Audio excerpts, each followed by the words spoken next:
purpose of this video is to show you how to flush out your brand new cooler. And this system's configured with reverse osmosis. You can also use this video to change your 3 filters on a reverse osmosis system. The first thing you want to do on a replacement set is make sure that they have the Global Water logo right on the filters. If they don't, and they're not original or genuine, it can cause more harm than good to the cooler.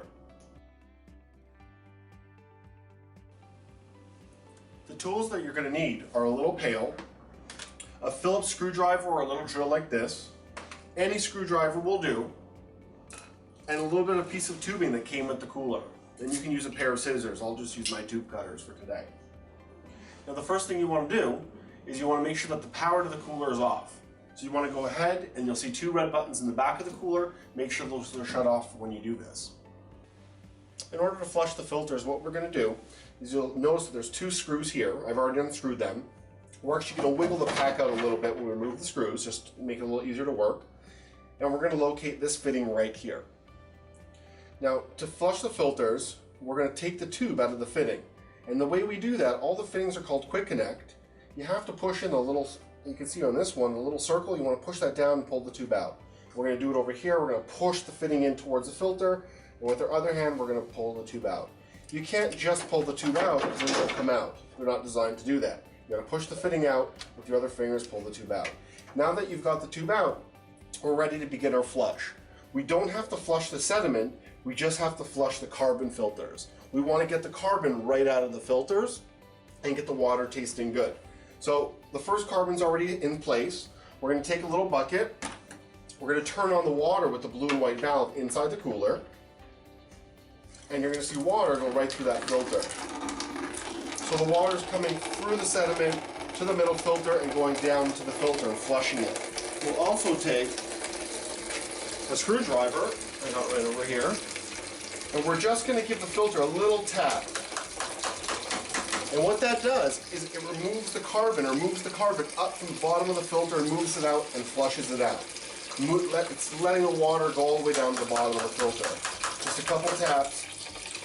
You want to do this for a few minutes. Don't be shy. Let the water run through it. The more water it goes through it, the better your water will taste. Fast forward 5 minutes. We'll shut off the water. And what we're going to do is we're going to flush our other carbon filter, our carbon block filter. The way we do that is we twist off the filter, very simple, and put it to the side. You take your other filter and just put it in this place. And again, we'll take our bucket, we'll turn on the water, and the water will run through this filter also.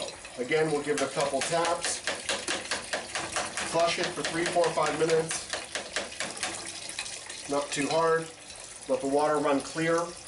Once again, let's fast forward 4 or 5 minutes, we'll turn off the water,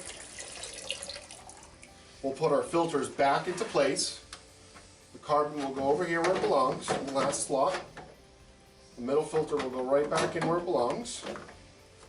And we'll put our tube right back in here. And again, push it all the way until you feel a little crunch. You shouldn't be able to pull it back out. You'll put your filter pack in. You'll put your 2 screws back in. You'll turn on the water. And then you'll hear the water run through the cooler and fill up.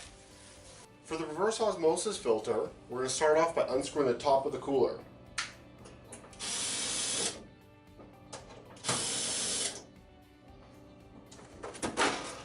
We're going to take the top off. We're going to turn the water on.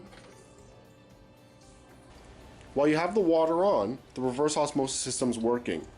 It's making purified water.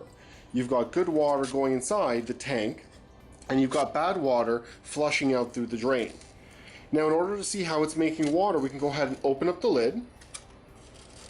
We can peek in there and you'll see a little stream of water. That's completely normal. The unit is taking time to fill up. With the G5, it'll take approximately about half an hour to fill up. With the G3 and G4, it'll take about 15 to 20 minutes to fill up. So if you don't get water instantaneously, not to worry, give it a little time. It is working and it's doing its job. Once the machine is completely full, the little flow will go up, it'll stop draining, and you'll have purified water. Now, because we're still flushing the reverse osmosis filter, we're trying to get the preservatives out of the filter. We're flushing water through it, and that water is going in the tanks. what we want to do is let the machine fill up for the very first time. Let it fill up all the way to the top. Once it shuts off, you stop hearing it drain, which you will. It'll stop draining once the machine is full. You want to go ahead now and empty all the water out of the cooler and to flush out those preservatives. At this point, we want to empty all that water out of the cooler. The way we're going to do that is we're going to locate the little drain plug in the back of the cooler. Now, to remove the water out of the drain, this drain will empty all the water inside the cooler in the tanks. And again, we want to do that to get all the preservatives out of that reverse osmosis filter and flush that a little bit. So we'll just take a flat screwdriver. You can even use a quarter. You just give that a little pull out. You can take your fingers, you pull it out, and you'll see all the water will just shoot out. Now you want to let all the water completely deplete out of the cooler. Now we want to deplete all the water out of the nozzles as well as the drain plug in the back of the cooler. We want to do this because depleting the water out of the back doesn't necessarily get all the water out. We have to deplete it from the faucets. So you'll press your room temperature. Looks like nothing's really in there left. You'll press your cold. You get some water out of your cold. And again, you want to press your hot. You press the key once, you press the hot button down, and you want to deplete all the water out of the tanks. You can even do this together to make it a little faster.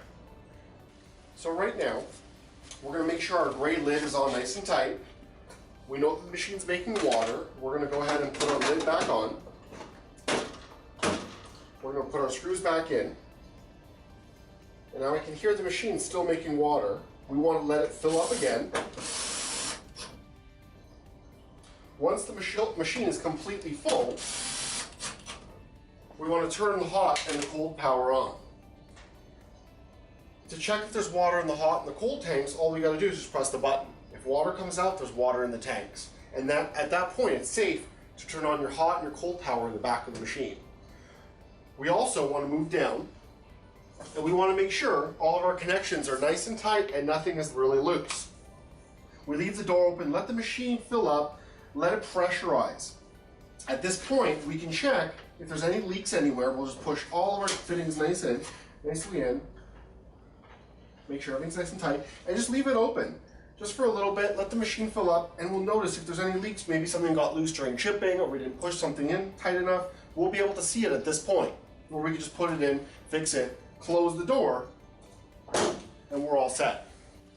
Now, when you have the hot and the cold power on, the machine is full, and you take a glass of water out. If you still don't like the taste, or you feel it tastes a little funny, that's okay.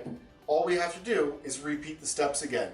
But all we got to do is just empty the water, this time out of the back of the cooler, deplete it from the faucets, make sure that the hot and the cold power button are off, let the machine fill up again, turn the hot and the cold power on, and give it another try.